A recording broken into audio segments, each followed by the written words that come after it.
This is the first emergency podcast or broadcast I have ever done. I read a book in 1984 called The Grunge of Giants by Dr. R. Buckminster Fuller. I don't recommend it. But what Fuller said was that our wealth is stolen via the banks.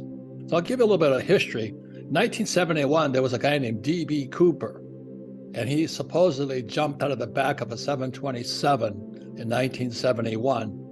And his alias was D.B. Cooper. Remember those initials, D.B. Cooper, because what it stands for is deception, betrayal, collusion. Deception, betrayal, and collusion. So what's going on today is deception, betrayal, and collusion. It's about how the central banks of the world, besides they're not really banks, they're really Marxist, they're central, but they're not really banks, how they collude.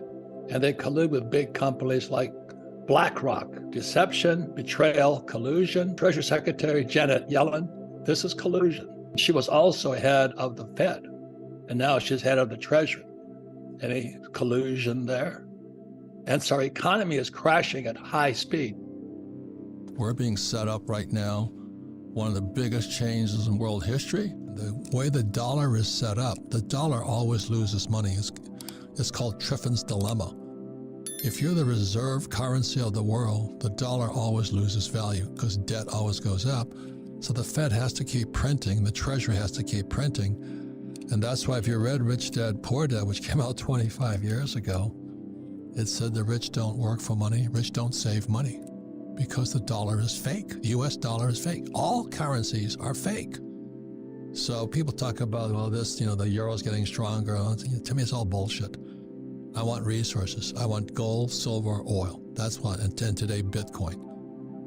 Anybody who is into the stock market and real estate market right now, or even worse, somebody who believes in saving dollars or loonies, the Canadian dollar or yen or pesos, I don't know if you understand here that they're printing trillions of it.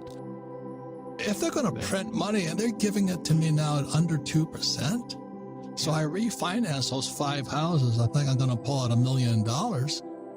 And it doesn't affect the cash flow at all because the interest rates are so low, my personal cash flow. But I'm just going to buy more stuff. I am going to buy another apartment house in Austin.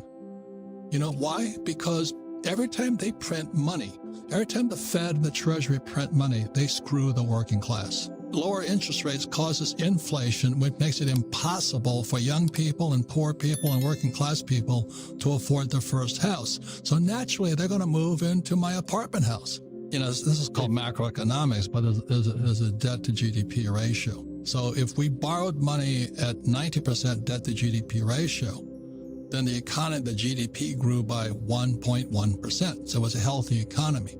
When COVID hit, it was 106%. And then today it's 130%. So when I look at any decision I'm going to make first, I'm going to look macro. So when I see 130% debt to GDP ratio and 90% is healthy, we're sick.